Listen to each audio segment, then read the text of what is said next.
Hi, welcome to Deep Space Chats, brought to you by the Deep Space Initiative, a nonprofit organization that's really working to bring people from all over the world together to work on some of spaceflight's hardest problems.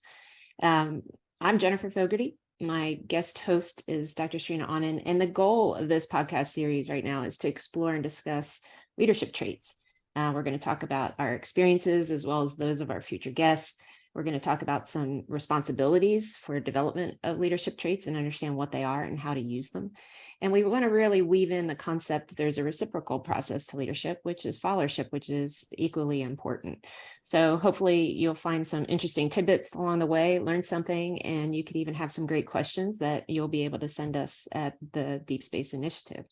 So I'd like my co-host to introduce herself, Dr. Serena Anand Chancellor. Well, hey, good morning, Dr. Fogarty. I'm Serena Anand, Chancellor, and I guess I hold a lot of different roles right now. I'm a NASA astronaut. I flew to ISS in 2018 on Expedition 56 and 57 and spent 197 days on orbit. I'm also an academic internist, and I work for LSU here in Baton Rouge, teaching residents and students at Our Lady of the Lake Hospital. And finally, I'm also the program director for aerospace medicine at the University of Texas Medical Branch in Galveston. So just depending on what day of the week you catch me, that's what I'm doing. Yeah, I think having multiple hats is the norm and just managing it. So yeah, I'm Jen Fogarty. Currently I am the Chief Scientific Officer of the Translational Research Institute for Space Health at Baylor College of Medicine in Houston, Texas. I'm also the technical director for the Deep Space Initiative, so very passionate about what DSI does. So I also wear multiple hats, as well as being the chief scientist. I work with a human-centered design firm that's woman-owned and woman-led, and we feel really passionate about making sure that people understand, the role of the human and what they design. So it's another area of work. Also an associate editor for a journal called NPJ, which is a nature partner journal, Microgravity, which focuses on human spaceflight research and publishing that. And working on the peer review process, which I think we'll talk a little bit along the way when you talk about leadership. So yeah, I think we both have incredibly busy schedules, which we really relish. I think we're fortunate to have in some ways, but on other days it can be incredibly challenging. And so we're both moms, so I mean it's challenging. Yeah, this is real life, people. Like we're not. We're real people who do a lot of things because we can and because we feel we should. There's an element of that as well, given a capability. But yeah, on any given day, your priorities move quite a bit. And each one, I remind folks and remind myself, it's a decision to be made. It's not something that's always, I have to tolerate what is foisted upon me and other people and manage it and be compassionate. So I think if we dive into, and again, we will probably weave a very interesting journey through this topic. So we have a couple navigating themes we want to touch on. So I'm going to ask you, Serena, like, how do you define leadership? Yeah, I think it's a good question. And this is a great topic, especially for women, really, but I'm really glad that you and I are doing this because we've just had such a varied background coming into here and such similar yet different experiences. A lot of it revolving around the space program to some degree. But I guess, interestingly, I've had a lot of leaders, people that I have been under for many years. I've also led. And I can say that some of the best leaders I've ever seen or had and still have today, right? I think some of those qualities that I look at some of the best leaders are those who know when to be followers. They know when to take advantage of the assets of their team. They know that they may need help making a decision, taking inputs from everybody. So, interestingly, I think a lot of people believe the best leader is the one who completely takes control of a situation or when things go badly. And it's absolutely the opposite. It's someone who's able to take a step back, look at their assets, look at the strengths around them, be quiet when they need to listen. Listen to the inputs of others and maybe just gain the best perspective. The best leaders that I've ever had have been the most quiet and have always sat and listened to ideas, crazy at times, or complaints, but they sit there and they listen. And their first answer to a request, as weird as it may sound or as impossible as it may sound, is never no. It's always, let's see. And I just feel like their demeanor and their approach is so calm, and just I feel like they're able to take everything in, um, gain the best perspective they can before making a decision. And so the best leaders really make everybody else around them feel like they are part of the team, no matter where they sit on the totem pole. Yeah, that's a great description. I felt very similarly that, and again, you experience people in leadership positions, and they may or may not have leadership characteristics, but you tend to learn by example. So I think you described a couple different, and kind of the archetype of, powerful, exerting a heavy hand, and those are options. And it maybe at times that can become appropriate, but really overall, what I have seen and thought was most effective is someone who brings that quiet power, someone who brings peace to chaos, right? You do have a lot of people with an incredible array of talents around you, usually in a team. Now it's really about understanding how they can not only bring their talents, but how you can maximize the use of those talents to apply it against a problem. And at times it is if it's kind of an acute failure where things are chaotic, that's one type of issue. You got to figure out how you're going to apply those talents. But the first thing you got to do is calm people down. And I often you got to slow it down. And there's some phrases out there I hear, which are smart, but trying to give people a tangible example of what it means. But you have to go slow to be fast. And that's really about, because allowing chaos and just thinking being fast will address it. If you don't have, again, the talent around you giving perspectives on ways forward and really stepping back at that strategic level, saying you could make very prominent tactical mistakes because you're not looking at, it's not an evidence-based decision, let's say, or an informed decision. So I think someone really who can bring kind of calm to the situation, do an assessment, help the team with their talents, kind of formulate a plan together. And that's that element of, no doubt, intelligence is required. But the type of intelligence I think we're really leaning on is more emotional intelligence. And that's not in a fluffy way, but that is really a skill set that, while talked about, I don't think is necessarily clearly developed in people or recognized or honed in any way. But first, you got to be able to manage yourself. And then you can help manage other people and give them that guidance. Here's a situation. It may or may not be life-threatening. But the approach would be, either way, you have to be calm and you have to really evaluate the situation. So I do think good leaders are quieter. I think they are good listeners. I think they are able to read the room and understand what each one of their team members may need to be as effective as possible. And then again, the integration component, which is, well, how do all these team members come together to actually address the issue, solve the problem, make progress in a certain area? It depends on what your goals are. But I do find leaders who demonstrate those characteristics are much more effective, respected. And then people, the other element I think you were pulling on is earn the trust of their people. Yeah. And feel, go ahead. Oh, no, I was going to say, the one thing I really like that you just said was reading the room, right? So that's, again, that's pulling on emotional intelligence and understanding that if you are the leader, and ultimately a lot of times the decision does come down to you, but if you're making it in a vacuum and really not, there's so much more than just what people tell you. There is, your gut, your instinct, and it's not just instinct in a hospital, right? It can be instinct in any situation as to whether you're headed on the right path or not. So, but I do believe that reading your people, reading your team to say, do they look comfortable with this decision, or are they just going to go along with me because I'm the boss? I think that's super critical. So I really like that you said that. Yeah. And when you do have the opportunity, and you should take it, even if you're on a team and you don't see yourself in a leadership position, you all are. Going back to the reciprocal nature, at some point you may be the focus and the one taking charge of the situation, which means you're going to step back and look across the team and integrate. And when I say team, I even think that could mean family. You apply this to professional situations, family situations.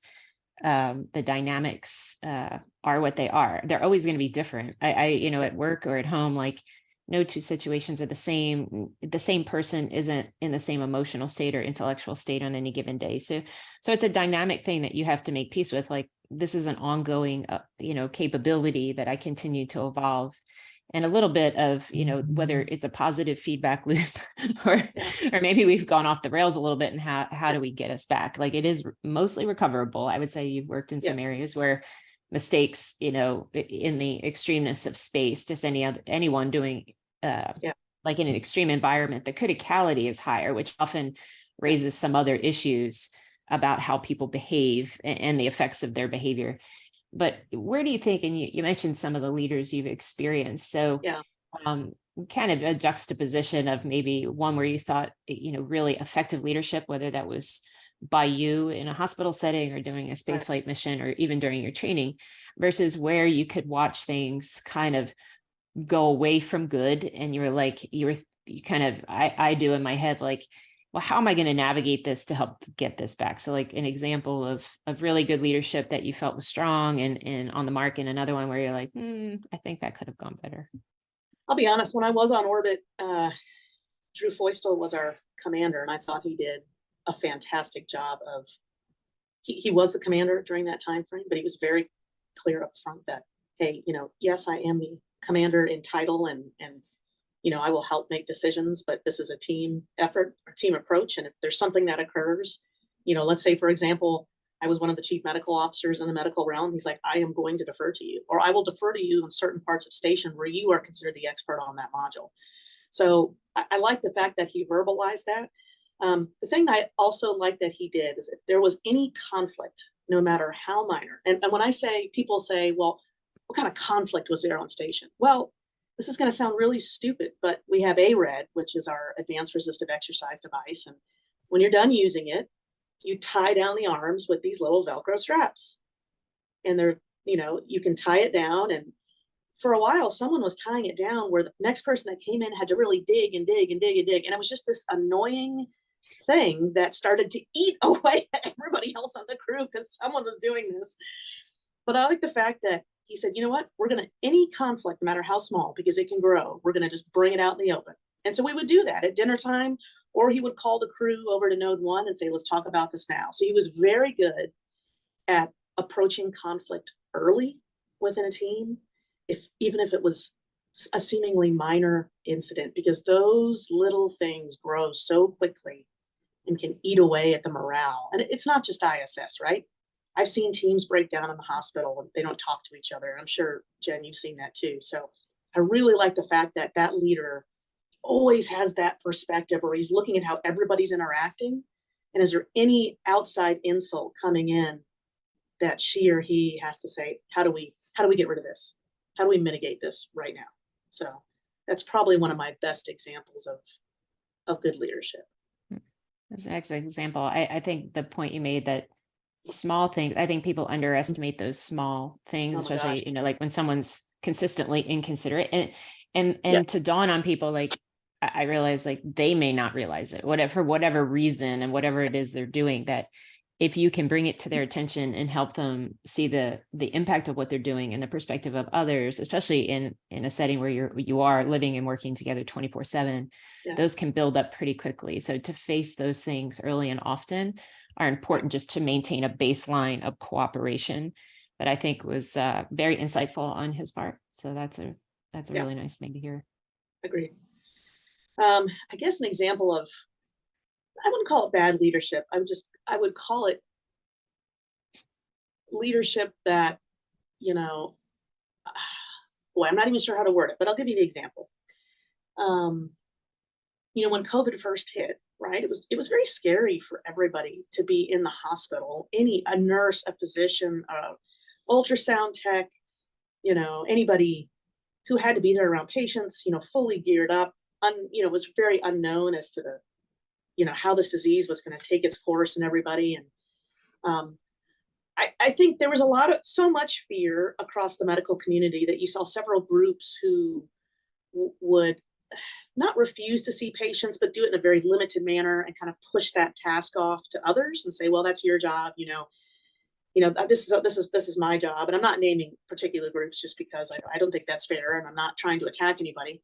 But when you have to lead an entire hospital system, then everybody who's in charge of all of those groups has to lead from the front. Meaning, if you're going to tell your workers to go into the fray, right, then you have to go into the fray yourself.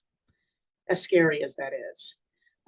So the people that are beneath you, if you're sending them into a hazardous situation, you really just have to let them know that you're standing alongside with them. And I've seen examples of that where that has not occurred, and it really demeans and just kind of breaks the morale of the entire team, because they have to. Those are times when you as a leader have to step up and just step in towards the fire. And so it's it's one of those times. I don't blame anybody for the decisions they made during COVID. I just saw it enough across multiple hospital systems where Mhm. there was just a lot of fear. But at the same time, in order to mobilize your troops and get your team behind you, you just have to lead from the front. So I know that's not a great example, but that was the first one that came to mind.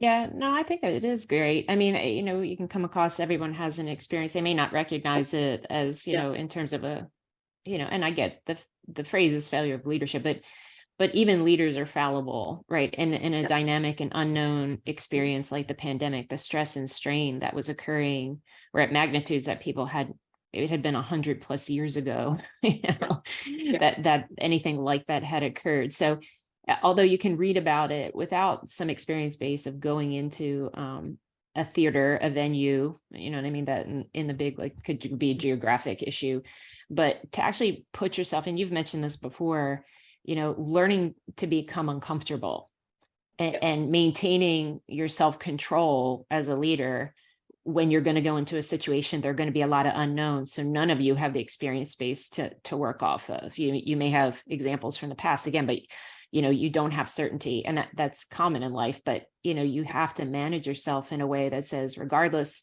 of what we don't know, and I think your point of leading from the front, you lead by example, yeah, and you are willing to put yourself in harm's way as well as put your team in harm's way, because it is demoralizing, when kind of, we've, yeah, and where I feel I've experienced, leaders that were unprepared, or yeah, not really willing for whatever reason, or capable of leading from the front, was just like, I'm out there with no one supporting me from behind even.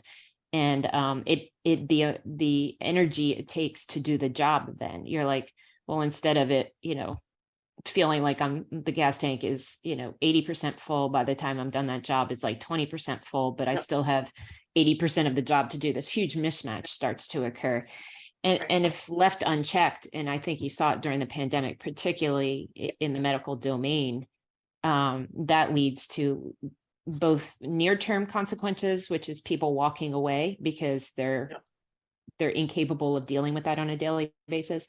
But over time, for those who still kind of lead themselves, that erodes over the longer term, and the term is burnout.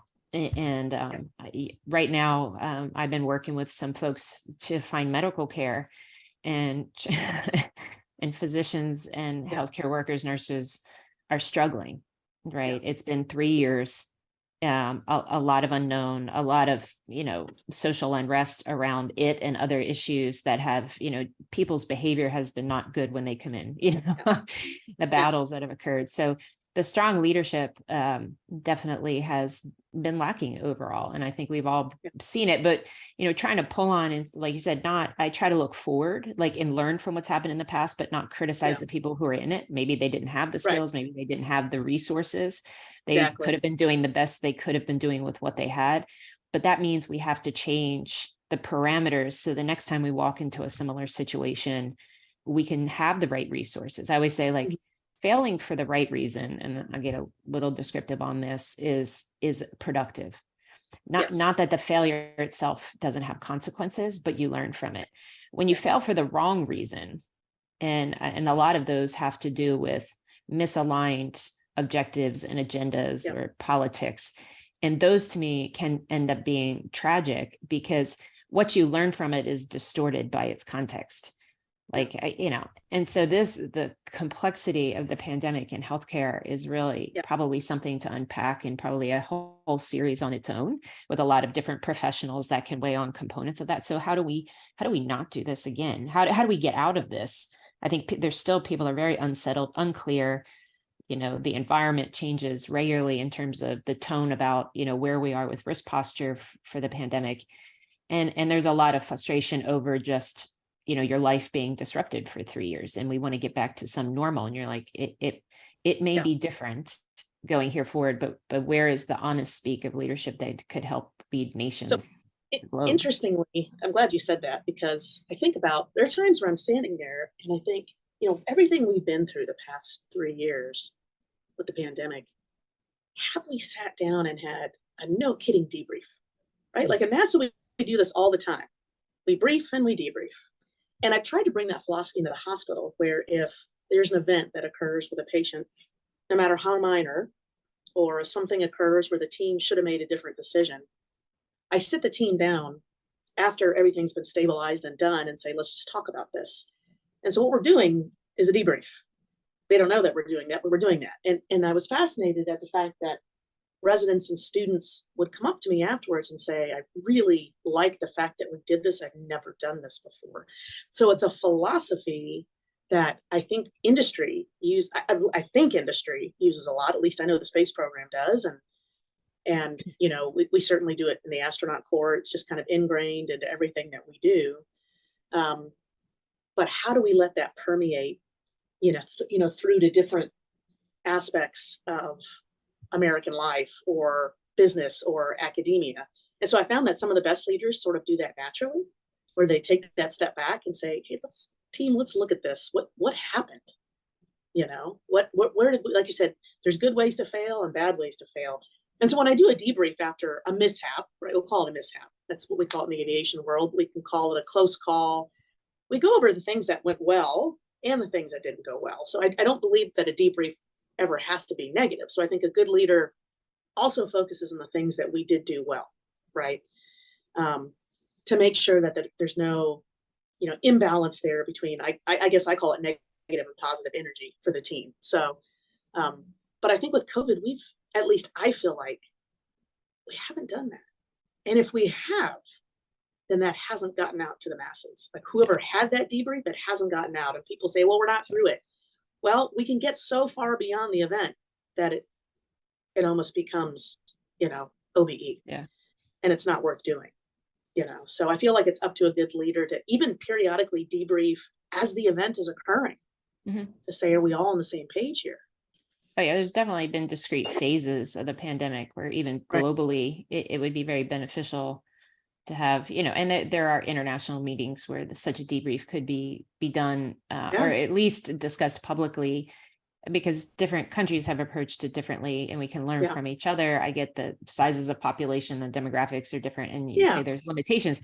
Nevertheless, we're all human. I think the thing that has been missing, and what we're all struggling with, is what I feel is very public and strong leadership that allows us to look at the positive and the negatives, and then determine a course forward, and then say how we're going to continue to evaluate it. It's a little bit caught up in kind of, what we know is the news cycle. And, 2 minutes later, that's passed and there's another headline to be discussed. And you're like, no, there's some continuity. And I think that's another element of, again, slowing things down to go fast is demanding, consistency, continuity, accountability as you work through really challenging problems. And, doing anything in human spaceflight kind of puts this huge punctuation mark on the issue because of the life or death criticality, the very thin pressure hull in the vacuum of space outside. Like you don't get to be wrong and it be consequence free very easily. So I remind folks, like, that was the skill set working in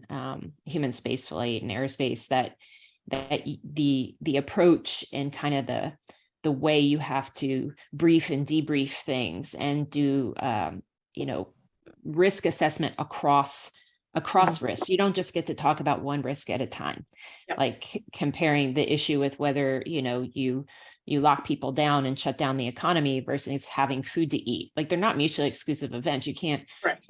not Nothing in a address them vacuum. simultaneously. Yeah. Right. So we often do those cross risk things. And some of us have engaged in that, as a career path, whether it be in the human body in the vehicle system. And I keep reminding folks, like, we're really building exoplanets. So we have to consider everything we're considering on Yes. Earth, the climate, the recycling, The trash. the trash. I mean, yeah, it is, everything is closed loop.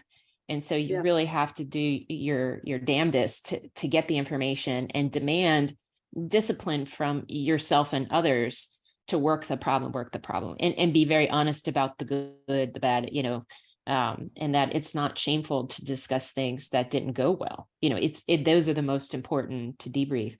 So I want to segue into an area because we felt really strongly that sometimes, when it comes to women in the workplace, we're like at some, 51% now, just like in colleges and med schools, so, the equality issue, has been addressed. I think the equity issue, which is a different element of equality, but what I think, when I'm thinking of ourselves and the different paths we got to get into the roles that we have today, there has definitely been a learning curve. It's not like 20 years ago, I could have stood here and talked to you in the audience in the same manner. So people don't have to feel like tomorrow I have to get to the end, right? It is a journey.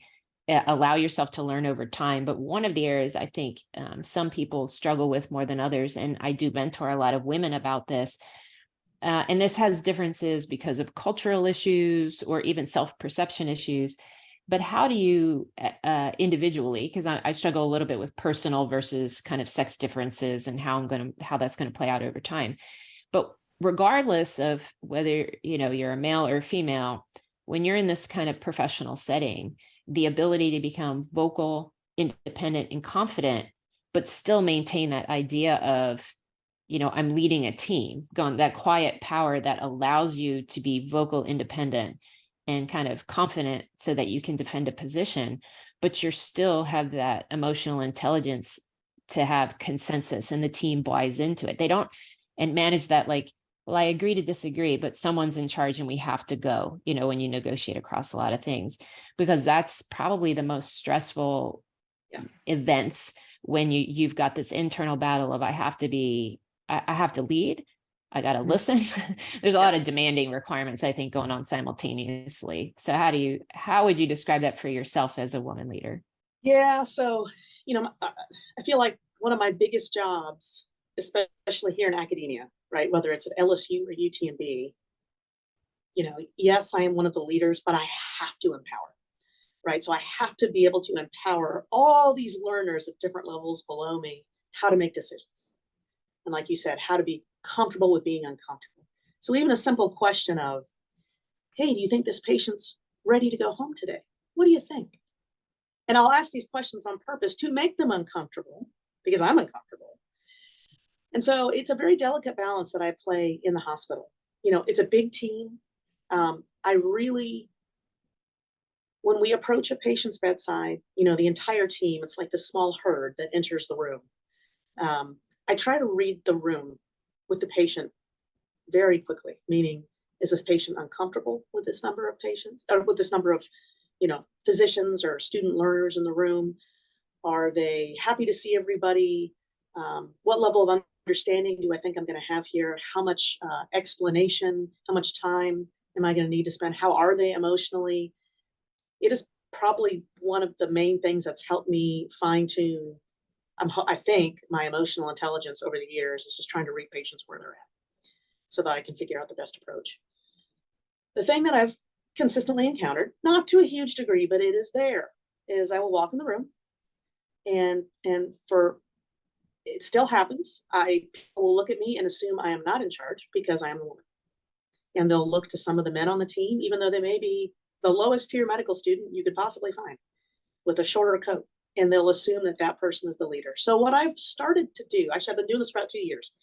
When I walk in the room with the team, I walk up to the patient, I put out my hand, I introduce myself, say, hey, I'm Dr. Anand.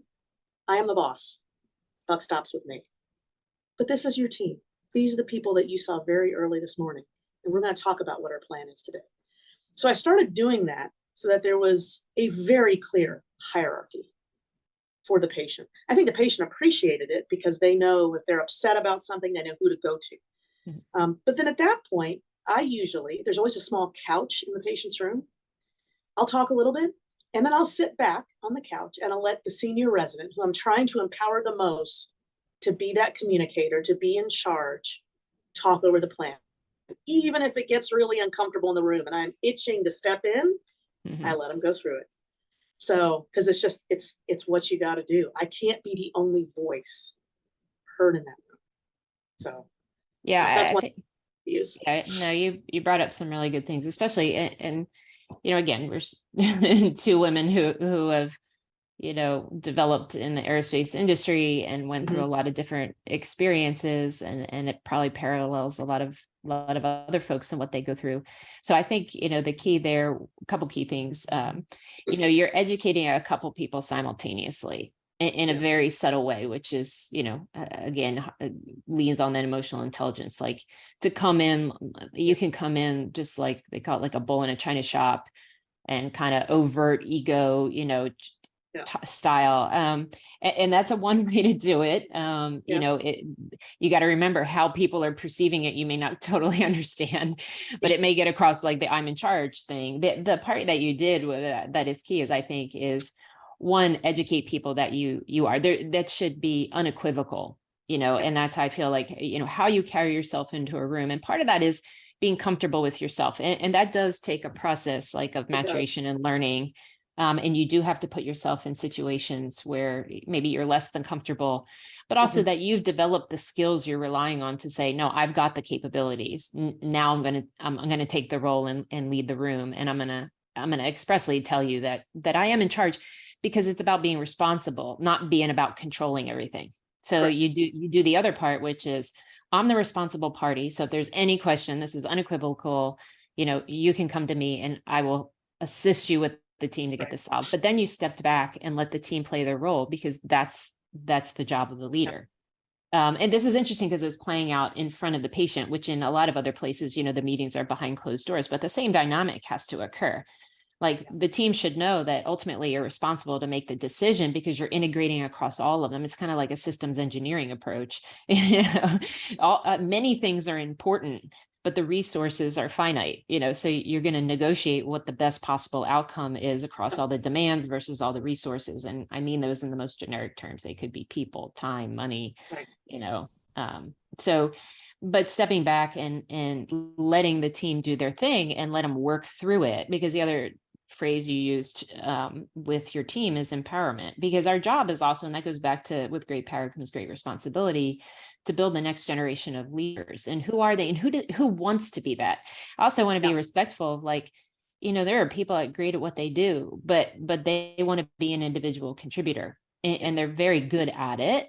And if that's their choice, they're a great resource, and I respect their choice. But someone has to step up and coordinate and be that integrator across all of them and lead a way forward. And those are also people who choose to that. It's the people who want to be the leaders that don't feel they either have the skill sets yet, or the confidence, or the bigger one would be they don't feel they have the opportunity. So maybe we should kind of start to work toward, how do we, I guess from our experience base, talk about taking advantage of opportunity. And it's sometimes you have to make your own opportunity. Yeah. And I think, so it's interesting that you said what you just mentioned about, you've got some folks that it's just not in their repertoire to lead, and they are happy with that. They love doing what they do. And so I think part of being a good leader is recognizing who does have those talents. And it's an old saying my mother used to tell me all the time, and she'd say, Serena, talent recognizes talent. And so I think, especially like where you and I are today, even compared to 10 or 15 years ago, we've seen a lot. And so we maybe, hopefully, very early can recognize certain people who have those traits that maybe don't know they have those traits, and help develop those. And so just a real quick segue into, when you are a leader, you're going to be teaching all the time, teaching, bringing up that next generation. The hard part is deciding who and how to mentor, because it's such a different level of commitment. When you're a mentor, you are giving a part of yourself, you're demonstrating your own vulnerabilities to really try and bring someone else up multiple levels to what they're really capable of. And so I like to make that difference, because a lot of people teach, or give lectures or whatever, but very few mentor, because of all the time that it takes and what it requires individually. Mhm. And so I feel, sometimes I feel like women won't take advantage of certain opportunities. It's just because no one's ever told them they could. And or maybe they feel like um, it's something that they've never been introduced to, and that maybe it's a level that they could never operate at, only because they've never been pushed. So I tend to sit a lot of women residents and students aside, especially if I've had the chance to work with them for 2 weeks. And if I start to see certain traits or characteristics, and what I tell them is not, hey, you've got this, and this. I tell them, at some point in the near future, you are going to be offered opportunities. It's coming. So I just set the stage. It is coming. And your answer has to be yes up front. Has to be yes. Doesn't matter what your commitments are. Doesn't matter what you think you can and can't do. Think of this conversation, and your answer has to be yes. So I just kind of introduce them to the idea that other people are going to recognize these talents in you. And they're going to ask you to help them accomplish things by leading small projects or small teams or a group. And it doesn't matter. Once you start up that chain, you have to say yes. And so I think a lot of them never thought that would happen. So I really just try and start to open that door as to a possibility. Not sure if I explained that well enough, but that's what I do with a lot of my. Well, yeah. And I think that's where people have to, from leadership roles, have to reach down and start explaining how you get there. Like everybody's path probably looks slightly different, but Yeah. some of these opportunities that you may be faced with because you've demonstrated certain skills and capabilities, and you've put yourself in the roles to take them. You've shown that you're willing to be, challenge yourself and be Right. in those uncomfortable situations that, you will stretch. The area, with mentorship, perfect. Yeah, those are very personal relationships because they are Yeah. time consuming, but in a leadership role, I think they become our responsibility. The other area you touched on was representation. And that's, getting addressed along the way. It's been very slow, evolving, where you actually see people that, that represent an opportunity for you. Like, wow. Yeah. So, and we all stand on the shoulders of giants. This is like, for most of us, they might have looked different. For me, it was, my grandmother who was a Rosie the Riveter, who raised 3 children, in the 1940s and 1950s, and was successful against all odds, like every step of the way. And while I, later in life, I don't have the opportunity to ask her those questions about Yeah. how scared was she, and how, how hard was that to do? But the point was, she had to do it, and she did it anyway. And every time I think about anything I've come across that's been a challenge or an opportunity that has scared the hell out of me, I think about her, raising 3 children in New York City on her own Yeah. because her husband had died, and trying to find a way to make income and buy a house. And I'm like, I owe it to her and what Yeah. she did for me, to things like this. I may not always succeed, but the fact is, you didn't, it's like the lottery. If you don't play, you can't win, right? If you Yeah. don't take the opportunity, you're just shutting down the chance that you could be the one that makes a difference in some, like. So again, it's fine to be an individual contributor, and you're where you're comfortable, but where you're most effective. But for people going into leadership roles, I think there's more opportunity now because of people like yourself and me who are seeking talent, seeking people, Yeah. willing talent that says, I want to do these things, and I want to change the world with you. And how do Mhm. we do it? And for the better, right? It's, to me, again, about balance. This isn't about, Yeah. pitting groups against each other and, Yeah. men versus women. This is, the equality issue. And then we'll do another equity discussion, and we got to frame that out a little bit differently, because it can be Yeah. subtle at times, or it can be very blatant. Um, but the stuff with with women in society and in the workforce, I mean, has changed over the decades. But then on a day-to-day basis, you're like, sometimes nothing has changed at all. It's like, so I'm glad you talked about that, because when you're a mom, yeah, right, and in the positions that we are, so my son is only 10 and a half months old. So I haven't been a mom very long, but, it does give you a tremendously different perspective on many things. And of course, life is harder. Like, I can't imagine your grandmother being a single mother, raising 3 kids and working, because I struggle enough with one and a full army of people to help me, but I think it's important that we touch on this, because I still think a lot of women will maybe hold themselves back from leadership roles because they feel like the two, family and their profession, won't allow them to do that. And certainly it's an individual decision as to what each person wants to accomplish. And finding that balance is difficult. But Jen, I have to tell you, I still remember I was at your house once. This was like 2 or 3 years ago.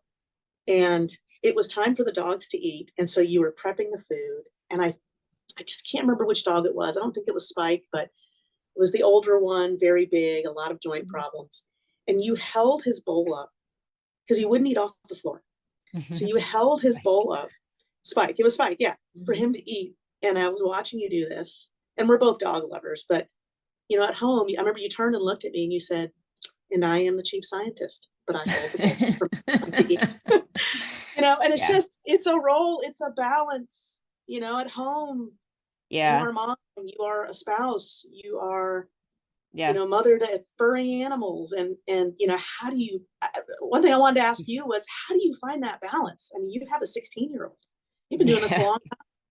So, I would love to hear your perspective, because I know it's coming.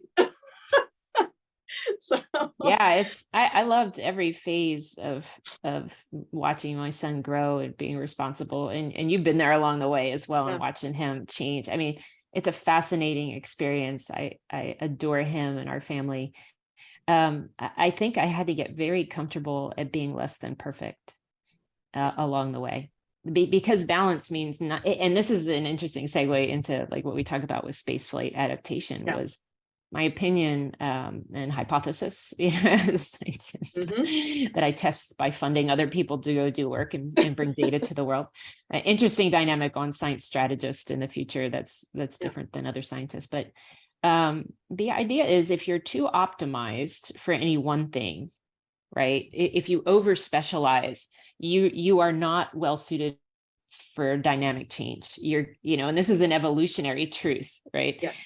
So what's so interesting is I had to get very okay with not being hyper specialized and perfect. And forgiving myself for being imperfect and making mistakes. And it doesn't mean you don't, you find a lot of tools and people to help you manage time and task, and you're going to outsource a lot of things you can't do anymore, because you make the choices to say like, oh, I need to write the paper. I don't have time to clean the bathroom. Right. Or our family dynamic may look different than others, because I got to deploy my people in my family to go do things. And we have a different kind of model, but it's an okay one, like, and it works for us. But there are times I also feel really strongly to do things to keep yourself humble. Because as a chief scientist or as an astronaut, like, well, the toilet still needs to be clean. Actually, on orbit, that's a funny discussion of everybody who goes up, regardless of you're a billionaire or a commander, is like everybody gets their turn on cleaning out the toilet. Cleaning the toilet, right? Yep. You need the toilet.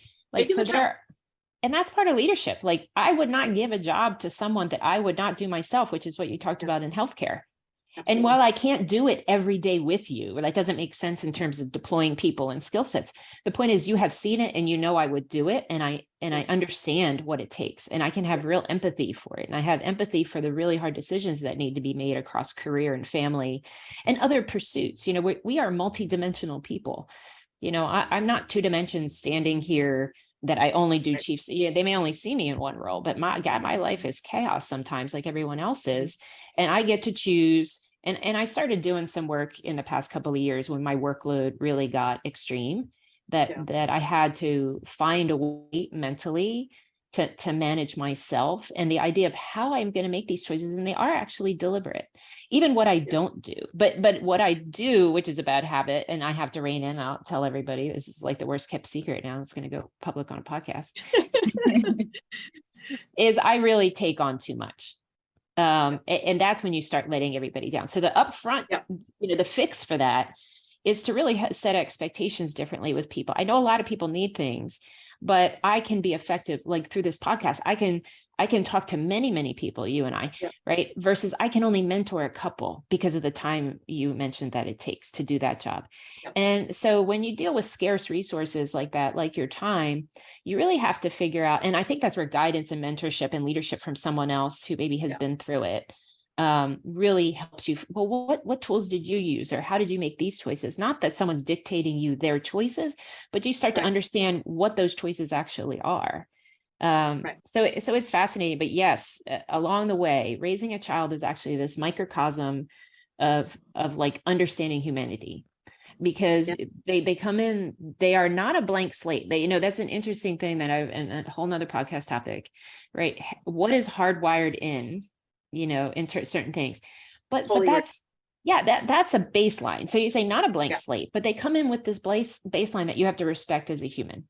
And they already start showing personality traits and preferences, and how you negotiate that amongst all the other things you got to negotiate. But you immediately have to respect that child is a person, and just because I want that person to do science, and I want that person I want that person to love things the way I love things, and, have this bonding, as they start to emerge. So there's just like people on your team, right? They're not blank slates. They're coming in with stuff. Listen to them, understand them, but match it. This is where sometimes we have to reorganize our teams. I'm in the midst of a reorganization with my group at Baylor, because I think there's too many mismatches between the skill sets, the responsibilities, and between the individuals, what they're doing, and what the organization needs.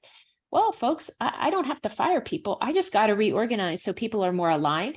And where they're still, like, I still have to do tasks I don't like, that's never going to go away. No, but as long as I understand the expectations, I can manage myself and manage my team to say, this is where I suck it up and I do what needs to be done because it's for the betterment of and the good of the whole and where we're trying to go. And here's the other things I love to do, get excited about, could deep dive forever, but now I can't spend all my time there. So it's a very dynamic phase. And I think it happens all of the time to everybody. What is lacking is the transparency and kind of the deliberateness. Yes. The idea that from personal accountability, I'm actually making choices all of the time, and that's fine. But now there's effects of those choices. And are those effects going in the direction of good or not good? If it's not good, I got to reevaluate. And that's going back to your debriefing point. There's things that have worked well, things that haven't worked. If I don't reflect on that, how the hell am I going to get back to the good side? I mean, self-reflection, right? That's another trait of a leader. You have, and I'm just as guilty. I don't do this enough. Just to slow down and self-reflect. It takes time. I will say that having a 10-month-old, has forced me to slow down at certain times, especially during the day, like when it's time for him to get ready to go to bed, or that's not something you can push along. It's not something you can expedite and say, I've got to answer some emails. Can you hurry up with this? He's driving the train at that point. That's right. And so you're following at that point. I'm a follower at that point. And then I really began to love the fact that I had an excuse to slow down. Right. And self-reflect. And that's when I realized, wow, Serena, you're not doing this enough. For this, in order for you to actually learn this lesson, you had a child. Like, for you to slow down, back up and say, what do I need to do to take care of myself? Because if I can't take care of myself, I can't take care of my team. Yeah. So self-reflection is it's huge. And so, Yeah, when things aren't going well, you really have to hold the mirror up to yourself. Yeah, because that's where it starts. And when you take, I think, that kind of accountability and responsibility, that those, going back to talent, recognizes talent, like, you've got what it takes to lead a group of people if you're willing and to do that. the other pieces will come as opportunities do, and no woman should shy away from that. We all have the potential to do it. You should seek out mentors for sure. There are plenty of women out in the workforce, in homes that could guide you in the many different ways that, our abilities would manifest as leaders. In the entrepreneurial world, is in, corporate industry, in government, in nonprofit and non-government organizations. I mean, I meet them all the time. LinkedIn is an amazing place for people to go. That's actually where Sarah Sabri and I connected. It really is now. I really enjoy LinkedIn. Totally agree. Yeah. I know this is a commercial for it, but I Well, love it. but it's a resource that says it's available globally. And I've had people reach out to connect and write me a note and tell me what they're asking for. And while you may get inundated, so I can't say yes to everybody going back to, Sure. But I can point them to other people who, it's not just me, it's not just you. We represent 51% of the women in the workforce, which is a huge number, and that's a beautiful thing. And we just want to be good partners in the team effect, and for that sex differences to kind of fall off and just think of me as a human, and what I'm capable of. But I do have different skills, and maybe some of those skills are more aligned with being female than male, but that's kind of irrelevant. I'm just another person with skills and capabilities. And you should see them in what's demonstrated. So, that's a fabulous way to wrap up, I think, on that line of self-reflection first, and that the potential for leadership is in everyone. And there's actually a bit of studying and homework that may have to be done and kind of outreach. It doesn't happen by accident. They say some leaders are born and made, and that whole argument. And I was like, it's both. Like you were saying, intrinsic characteristics honed by experience. And then other people who are like, maybe they didn't start out comfortable, but their skill sets were so amazing and they engaged in it and developed it, and they're great leaders too. So there's more than one path to becoming a leader, a good leader. Great. So fabulous. Thank you for your time. We both talk about this. This is we're very passionate about this topic, and we wanted to bring this to other people and start the conversation with the Deep Space Initiative audience. So thank you. Thank you. Absolutely. Bye.